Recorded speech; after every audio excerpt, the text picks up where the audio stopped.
na fenda sináptica. Se tem pouco serotonina, dopamina e adrenalina. O que é a fenda sináptica? Já vai ser explicado. Quais são os mecanismos dos fármacos? É aumentar os neurotransmissores da fenda sináptica. Então aqui já explica o que é depressão e o que os fármacos têm, qual é a intenção dos fármacos, que é aumentar os neurotransmissores. Por que demora 20 a 30 dias para fazer efeito e por que melhora antes de piorar? Essas são duas perguntas que também serão respondidas nessa aula.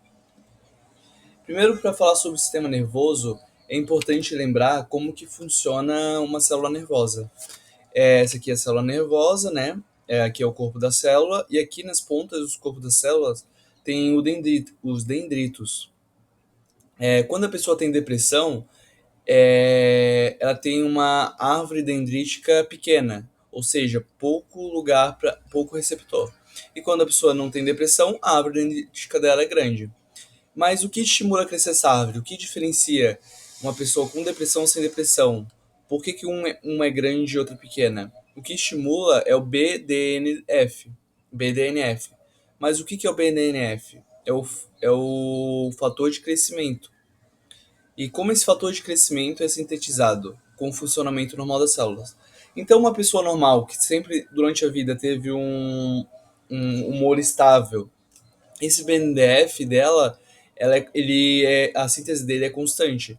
Mas uma pessoa que passou por um luto muito grande e está numa situação depressiva, parou de ter o funcionamento adequado da célula e o BNDF diminuiu.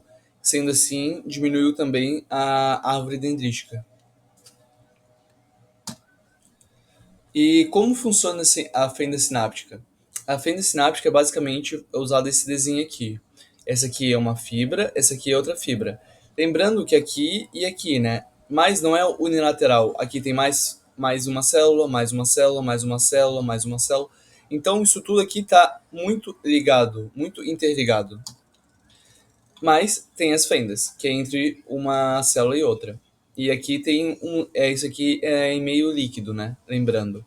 Esse aqui é a fibra pré e esse aqui é a fibra pós. A fibra pré vai soltar neurotransmissores e a fibra pós vai receber esses neurotransmissores e vai despolarizar a célula ou não, certo?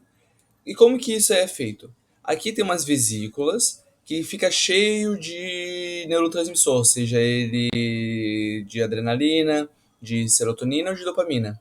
E por um motivo, quando a célula de cima é despolarizada, ela solta esses neurotransmissores. Esses neurotransmissores vêm aqui e se ligam na fibra pós, certo? Esse é o funcionamento normal, lembrando. Só que não consegue ligar as serotoninas soltas aqui. Não consegue ser todas ligadas na fibra pós. Então elas ficam aqui boiando à toa. E quando aqui fica boiando à toa, a célula tem um mecanismo que é a recaptação. Vamos dizer que esses robozinhos recaptadores saem daqui, vêm aqui, pegam as células, os neurotransmissores remanescentes e levam de volta para a fibra pré. Esse é o recaptador. Esse mecanismo aqui é muito importante saber porque todos os antidepressivos serão baseados em cima disso aqui. Então, relembrando, sai o neurotransmissor das vesículas e se liga na fibra pós. Quando a pessoa tem depressão, ela tem pouca neurotransmissores aqui nessa fenda. Por isso a pessoa tem depressão.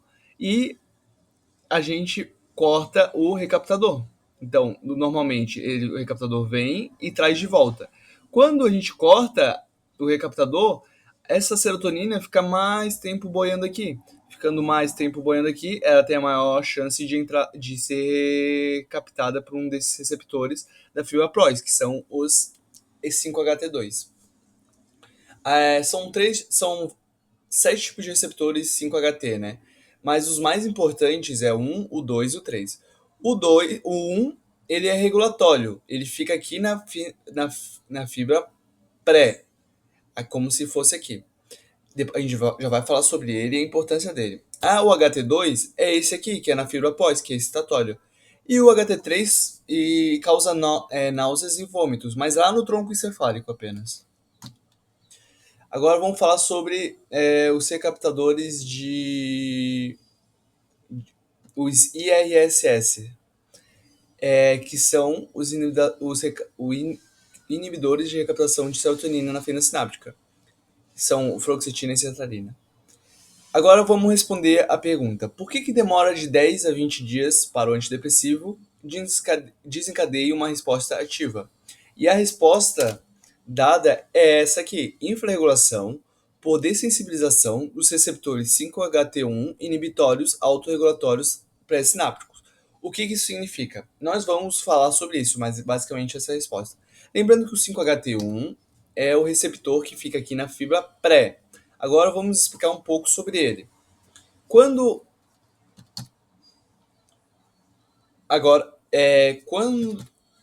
tem fica muito cheio aqui de neurotransmissor, fica muito cheio de serotonina, por exemplo. Vem umas serotoninas dessa, escapo e vem aqui no receptor 5-HT1, certo? Vamos dizer que essa fenda aqui é o 5-HT1. Vem aqui e se liga. Quando se liga, ele avisa para a célula pré, tem muito neurotransmissor lá. Tem tanto neurotransmissor que até veio uns perdidos aqui e se conectaram conosco, então vamos soltar menos. E essa é a função do 5-HT1. Lembrando que na pré, ele é autorregulatório, por isso ele regula a própria célula. Infrarregulação por dessensibilização dos receptores HT1 inibitórios autorregulatórios pré-sinápticos. Então, ocorre a infrarregulação por dessensibilização do quê? Dos receptores HT1 inibitórios autorregulatórios pré-sinápticos. Esse palavrão aqui, de receptores HT1 inibitórios autorregulatórios pré-sinápticos, a gente já desvendou, porque a gente já sabe que ele é um receptor HT1 que inibe a célula. E ele autorregula a célula e ele também fica na fibra pré-sináptica. Isso a gente já sabe. Mas o que é a infrarregulação por dessensibilização? Vamos explicar então. A infrarregulação por dessensibilização é que o receptor HT1, que sua função é autorregular a serotonina, quando a serotonina ali se acopla, a fibra pré libera menos neurotransmissor, como foi falado. Em 10 a 20 dias, esses receptores sofrem a infrarregulação. Infrarrelação, escrevi errado. Assim, o remédio faz o efeito aumentar o neurotransmissor. Porque quando a gente... Então, o que acontece é o seguinte. A infrarregulação... É que eu acho que...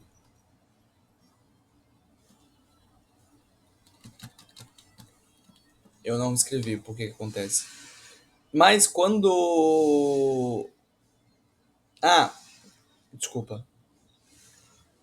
Em 10 a 20 dias, esses receptores sofrem infrarregulação. Porque eles entendem que não, como está sendo muito ativado, eles entram para dentro da célula. Assim, o remédio faz seu efeito aumentar a neurotransmissão. Lembrando que essa é a infrarregulação por dessensibilização dos receptores 5-HTP inibitórios autorregulatórios pré-sinápticos. Isso tem a ver com tempo de latência, respondendo a pergunta de que por que demora de 10 a 20 minutos, de 10 a 20 dias para fazer efeito. Essa pergunta está respondida. Agora, para outra pergunta por que quando a retirada abruptamente tem síndrome de abstinência retirada? A resposta é simples. Downregulation nas células 5-HT2. Mas o que significa downregulation nas células 5-HT2? Quando a célula é muito... Lembrando que a 5-HT2 é essa aqui.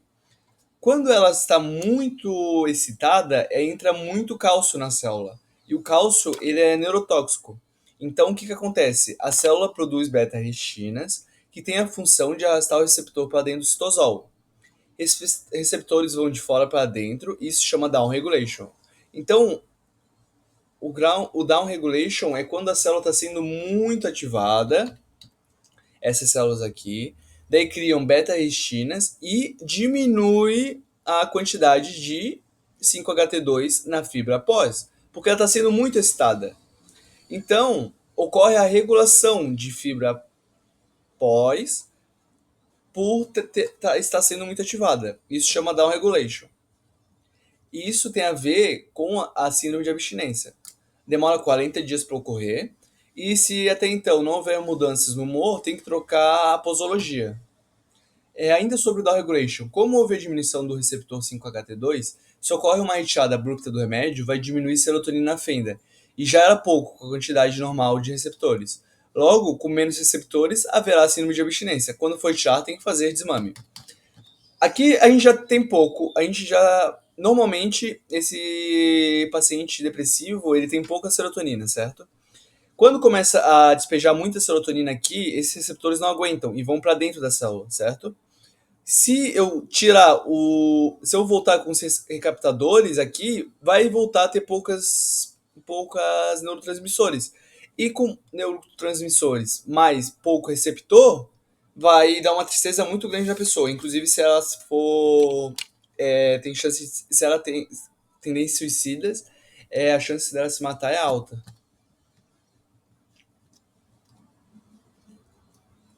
E essa pergunta foi respondida de por que se não pode retirar abruptamente. Agora, por que o tratamento da depressão é longo? Ele é preconizado em 2 anos e ao iniciar com menor dose e aumentando. Com a síntese de BNF, que a gente já falou, há aumento da árvore dendrítica. Menos de 1 ano é ineficaz. Vitamina B12, menos de 1 ano ineficaz. Agora falando um pouco sobre as vitaminas, a vitamina B12 é de extrema importância porque aumenta a síntese e a manutenção da baía de mielina. A B1 ela faz o ATP dentro da célula neural, o B6 é cofator de neurotransmissores. Também é importante zinco, magnésio e manganês. E a serotonina vem do triptofano, que é somente da dieta proteica. Aqui eu botei IBP porque quando tu toma IBP diminui o B12, daí diminui a síntese de manutenção de mielina. Isso é uma coisa que ela fala bastante. Agora vamos falar um pouco sobre ansiedade. Ansiedade, a maioria dos receptores são excitatórios. E a primeira linha é os antidepressivos. Por que para tratamento de ansiedades piora para melhorar? É, Vamos lembrar lá da fenda sináptica, que hora tem muita serotonina, hora tem pouca. Isso, com, isso ocorre por causa do 5-HT1, autoregulatório. Isso cessa com down regulation, certo? Certo. Pode-se usar benzodiazepínicos por 30 dias. Essa mudança de uma hora ter muito neurotransmissor e hora ter pouco, dá um parafuso na cabeça do paciente com ansiedade. E daí dá uma piorada, entendeu? Agora os efeitos adversos dos antidepressivos, que é os antimuscarínicos. Boca seca, boca amarga, constipação ou diarreia, alteração do sono, retenção urinária e disfunção sexual. Tem que prescrever de manhã. Sobre sua classificação, ele é classificado pelo efeito que tem no corpo, no caso. E tem os inibidores da MAO, que estão em desuso, e inibidores de recaptação neural, que é o IRSS e IRSN, e multimodais. Hoje vamos falar só do IRSS. E a característica é que todos são lipossolúveis para passear da barreira hematocefálica. Agora falando sobre um pouco do IRSS, os inibidores seletivos de recaptação de serotonina. No SUS tem a fluoxetina e a sertralina. Eles bloqueiam o SERT, que é o recaptador, e a fluoxetina e paroxetina são inibidores da CYP.